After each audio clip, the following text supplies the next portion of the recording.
Os estados com armas nucleares são 5 estados como China, França, Rússia, Reino Unido e Estados Unidos, oficialmente reconhecidos como possuidores de armas nucleares pelo Tratado de Não Proliferação. O tratado reconhece os arsenais nucleares desses estados, mas de acordo com o artigo 6º do acordo, eles não devem construir e manter tais armas de forma perpétua.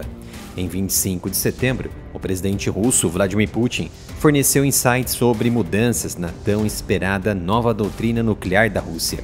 Ele indicou que a missão nuclear estava sendo expandida e delineou inúmeras mudanças em relação à doutrina anterior de 2020.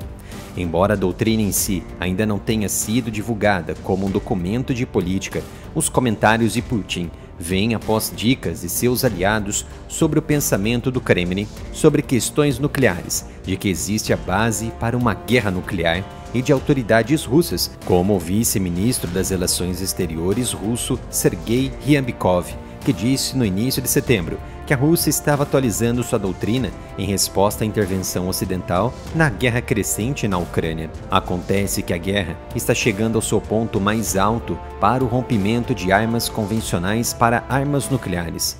Hoje, a esperança da humanidade está nas mãos de Donald Trump, reeleito para assumir a 47ª presidência americana, que deve trabalhar incansavelmente em busca de diálogos e negociações com todas as partes do beligerante, a fim de evitar a Terceira Guerra ou o uso de armas nucleares.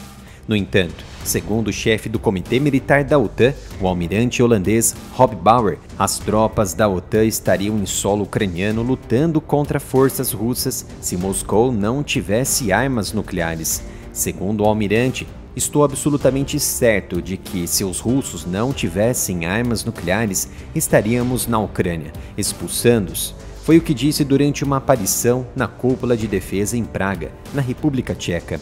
Como já destacado, a Rússia possui e tem o maior estoque de armas nucleares do mundo, seguida de perto pelo arsenal nuclear dos Estados Unidos. E juntos, Moscou e Washington controlam cerca de 90% das armas nucleares em todo o globo. Enquanto as tropas de Moscou chegavam à Ucrânia no final de fevereiro de 2022, o presidente russo Vladimir Putin colocou as forças de dissuasão nuclear de seu país em alerta máximo. Meses depois, o ministro das Relações Exteriores russo Sergei Lavrov disse que os riscos de conflito nuclear haviam se tornado consideráveis. Foi então que autoridades russas proeminentes, como o ex-presidente Dmitry Medvedev, que permaneceu como uma voz agressiva na cena política do Kremlin, assim como comentaristas da televisão estatal russa, mencionaram frequentemente a perspectiva de uma guerra nuclear. Alguns apresentadores e convidados da mídia estatal sugeriram que Moscou deveria lançar ataques nucleares em países como os Estados Unidos e o Reino Unido, que apoiam o esforço de guerra de Kiev. Putin disse em março deste ano que a Rússia estava militarmente equipada e pronta para uma guerra nuclear.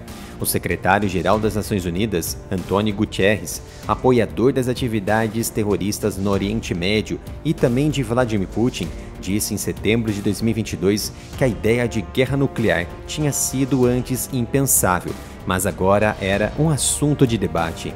Na OTAN, os Estados Unidos, o Reino Unido e a França têm armas nucleares, mas várias outras bases europeias também abrigam armas nucleares táticas dos Estados Unidos. O envolvimento de tropas da OTAN na luta em nome da Ucrânia tem sido amplamente descartado, embora combatentes estrangeiros tenham se juntado ao exército ucraniano como voluntários. Algumas variantes táticas da bomba nuclear tática americana B-61 estão implantadas com aliados da OTAN na Europa, como parte do programa de compartilhamento de armas nucleares da OTAN. Cerca de 150 bombas são armazenadas hoje em 6 bases de 5 nações. Em Klein-Brogel, na Bélgica, a base aérea de Buchel, na Alemanha, base aérea de Aviano e Gedi, na Itália, base aérea de Vokel, na Holanda e em Incirlik, na Turquia. Em fevereiro, o presidente francês Emmanuel Macron se recusou a descartar o envio de soldados ocidentais para o flanco no leste europeu.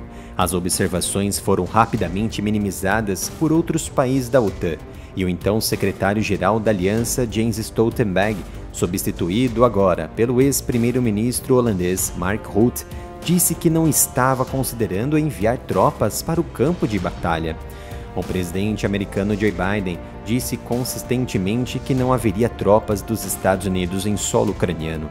A aliança disse que apoia a Ucrânia, mas que não está diretamente envolvida no conflito. Os países da OTAN, que passaram anos no Afeganistão e no Iraque, logo após a virada do século, estão muito relutantes em abordar o assunto de implantar suas próprias tropas terrestres na Ucrânia.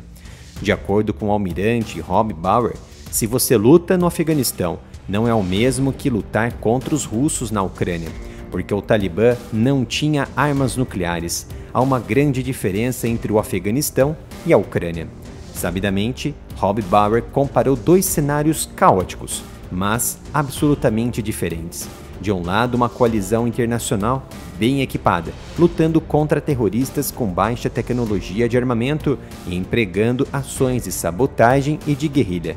Apesar de Kiev declarar abertamente que não pediu tropas a seus apoiadores, apenas ajuda militar, uma coalizão internacional dentro da Ucrânia enfrentaria uma coalizão oriental do outro lado da linha de frente, liderada pela maior potência nuclear e bem equipada tecnologicamente, a Rússia. Como podem observar, este é o canal Analytics sobre assuntos de geopolítica e defesa, que ainda não foi restringido pelo YouTube.